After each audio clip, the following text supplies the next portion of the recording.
नमस्कार साथियों, ये video BPSC TRE 3 PGT history के लिए है।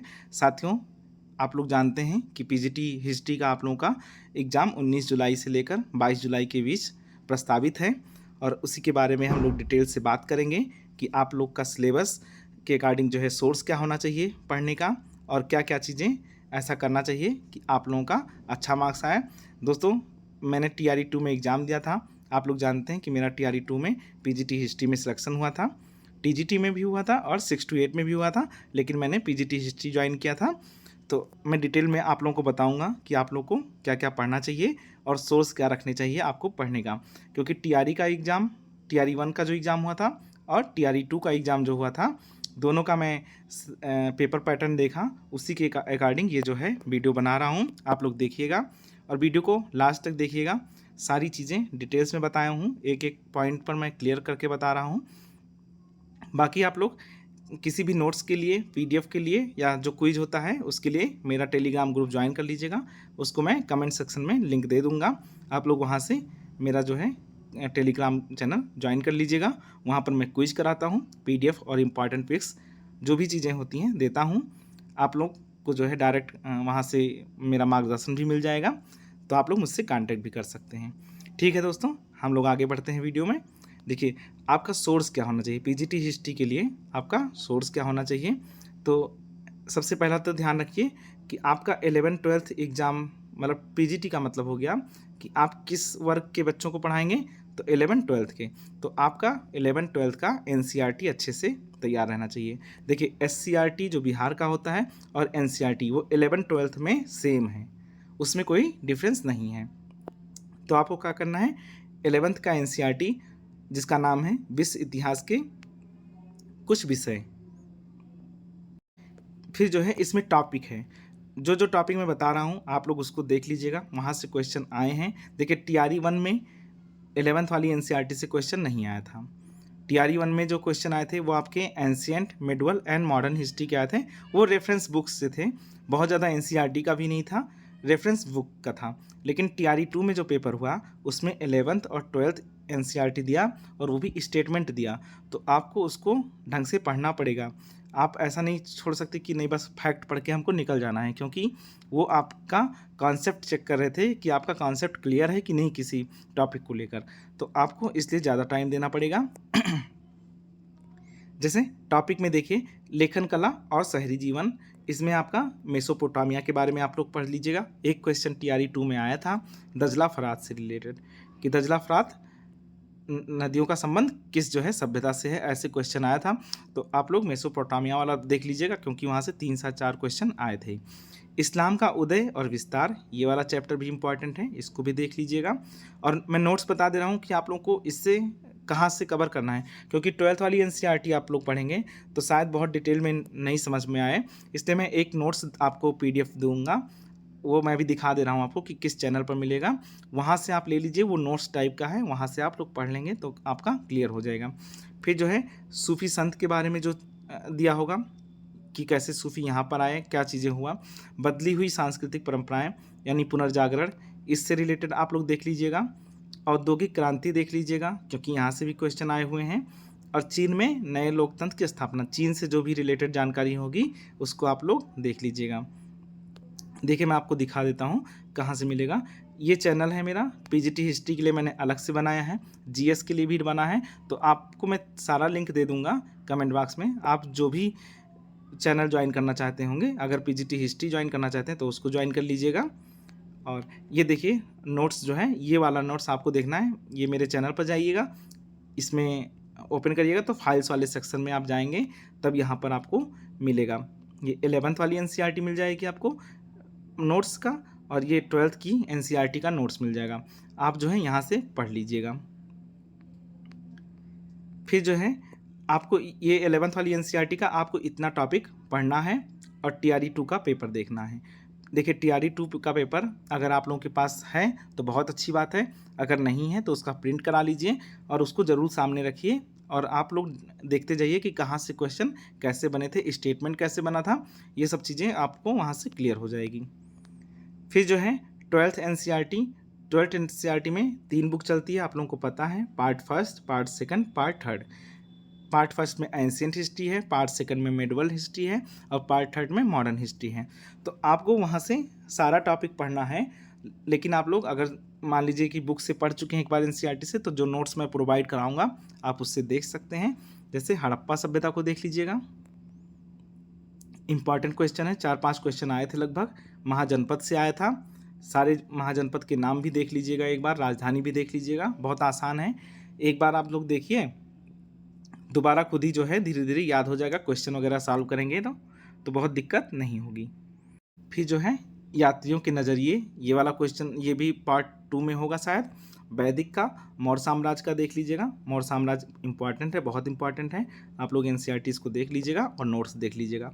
भक्ति सूफी परंपरा, यहाँ से भी क्वेश्चन आपके आएंगे। विजयनगर से भी क्वेश्चन आया था, तो यहाँ से भी आपको देखना है।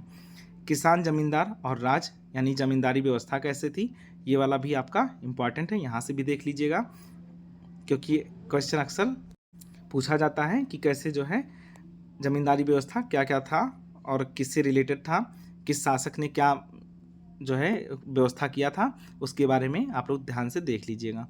शासक और इतिवृत्त, यानी जितने भी शासक हुए हैं मध्यकाल में, उनका नाम और उनसे रिलेटेड कुछ जानकारियां होंगी, तो उसको देख लीजिएगा। उपनिवेशवाद और देहात, ये भी जो है इंपॉर्टेंट है, जब ब्रिटिश शासन यहाँ पर आता है उसके बाद में कैसी स्थिति यहाँ पर बनती है, उसको जो है डिटेल में आप लोगों को पढ़ना होगा।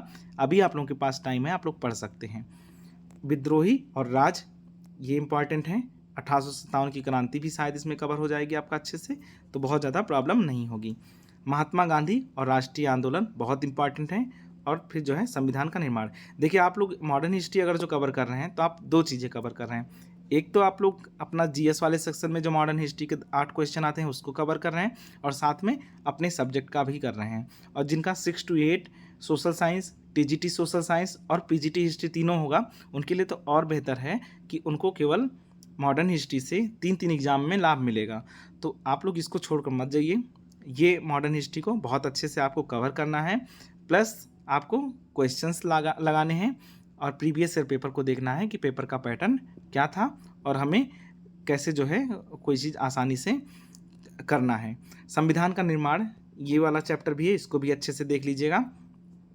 बाकी प्राचीन, मध्यकालीन और आधुनिक इतिहास का मैं नोट्स दे रहा हूँ, उसमें प्रिंटेड नोट्स है। अगर आप लोगों के पास नहीं है तो आप लोग कुछ टॉपिक का, जितना टॉपिक मैं लिखा हूँ उसका इससे भी देख लीजिएगा, क्योंकि बहुत सारा फैक्ट जो है एनसीईआरटी में नहीं दिया है, वो आपको किसी रेफरेंस बुक से मिलेगा। तो अगर आप लोगों के पास कोई रेफरेंस बुक है, जैसे मान लीजिए कोई भी रेफरेंस बुक आपके पास है, स्पेक्ट्रम मॉडर्न हिस्ट्री का है या मेडिवल हिस्ट्री का कुछ है या एंशिएंट का है, तो आप लोग अगर जिससे पढ़ रहे हैं तो उससे पढ़ते रहिए, कोई दिक्कत नहीं। तब तो आपको मेरे प्रिंटेड नोट्स की ज़रूरत नहीं है।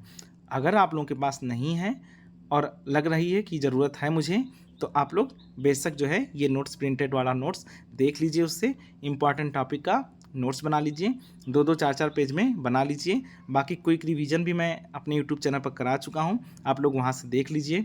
मैंने आप लोगों को ये भी बताया है कि क्वेश्चंस कैसे सॉल्व करने हैं, तो वहाँ से आप लोग ये भी देख लीजिए कि आपको क्वेश्चन कैसे सॉल्व करना है। ये सारी जानकारी आपको मेरे यूट्यूब चैनल से मिल जाएगी। प्लस आपको क्या करना है, बीपीएससी का जो पीसीएस का प्रीवियस ईयर क्वेश्चन है घटना चक्र का, उसको ले लीजिए, मैं बता चुका हूँ उसको। अगर उसको ले लेंगे तो आपको एक रेंज पता चल जाएगा कि आयोग का क्वेश्चन कैसे रहने वाला है, क्योंकि टीआरई 1 में जिस तरह से आया था पेपर और टीआरई 2 में आया था जिस तरह से पेपर, दोनों में बहुत डिफरेंस था। तो आपको हर तरह से तैयार होकर चलना है। आपको ये नहीं सोचना है कि हमको टीआरई 2 की तरह एकदम पढ़कर चलना है, या ये नहीं सोचना है कि हमको टीआरई 1 की तरह पढ़कर चलना है। आपको दोनों लेकर चलना है और बैलेंस करते हुए चलना है। इसलिए आपको ये भी काम करना पड़ेगा, ये आपके लिए इम्पॉर्टेंट है। फिर जो है हिस्ट्री का क्वेश्चन बैंक ले लीजिए घटना चक्र का, अगर इतना हो चुका है तो, जो कि एक घटना चक्र की आती है पीसीएस की प्रीवियस ईयर क्वेश्चन पेपर का, वहाँ से अगर जो आप लोग कवर कर पाएँ तो देख लीजिए। और स्पेशली आप लोग कहाँ का देखेंगे, एक तो यूपी जो आयोग कराता है और दूसरा बिहार आयोग जो कराता है, लोक सेवा आयोग, दोनों का आप लोग देख लेंगे, क्योंकि दोनों आसपास हैं तो इधर के ही क्षेत्र के बारे में ज़्यादा पूछेगा। तो आपको इतना तैयार अगर जो आप लोग कर लिए तो निश्चित रूप से आप लोगों का बहुत अच्छा रहेगा। देखिए जैसे हिस्ट्री, पीजीटी हिस्ट्री वाला मैं आपको दिखा रहा हूँ, अपना चैनल, ये ग्रुप है मेरा, टेलीग्राम ग्रुप है, इसमें मैं क्विज भी कराता हूँ शाम के टाइम पे, तो आप यहाँ से जुड़ जाएंगे। और ये जो है नोट्स जो मैं दे रहा हूँ, ये एनसीईआरटी का नोट्स है 11th का, आप लोग यहाँ से देख सकते हैं। फिर जो है 12th का नोट्स भी है, अभी दिखाते हैं आपको। ये 12th वाला भी नोट्स है एनसीईआरटी का, तो आप लोग यहाँ से देख लीजिए। अगर आप लोग एक बार एनसीईआरटी पढ़े होंगे तो आपको बेहतर तरीके से समझ में आएगी। और अगर आप लोग किसी और बुक से पढ़ रहे हैं तो पढ़ते रहिए, कोई दिक्कत नहीं है। कोई भी एक रेफरेंस बुक अच्छी रहनी चाहिए, और प्लस और एनसीईआरटी और प्लस प्रीवियस क्वेश्चन। अब आप लोग के सामने प्रॉब्लम आ रही होगी कि आपको टाइम कैसे मैनेज करना है, क्योंकि जीएस वाला सेक्शन भी देखना है और अपना सब्जेक्ट भी देखना है। तो जीएस वाले सेक्शन के लिए मैं डिटेल में बता चुका हूँ आप लोगों को उसकी स्ट्रेटजी, आप लोग वहाँ से देख लीजिए। आप 2 से 3 घंटा भी टाइम देंगे अगर जीएस का, तो आराम से आपके 30+ नंबर्स रहेंगे, ये मान कर चलिए। और फिर जो है बाकी टाइम आपको किस पर देना है, अपने सब्जेक्ट पर देना है।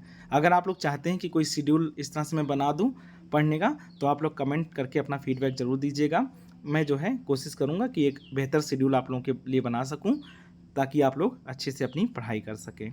और भी कोई अगर प्रॉब्लम होगी तो आप लोग कमेंट के माध्यम से मुझे ज़रूर बताइएगा, और मैं जल्द ही लाइव आऊँगा। लाइव आकर आप लोगों का समस्या देखूंगा कि क्या समस्या है या क्या आप लोग चाहते हैं मुझसे, तो उसके बारे में बात करेंगे।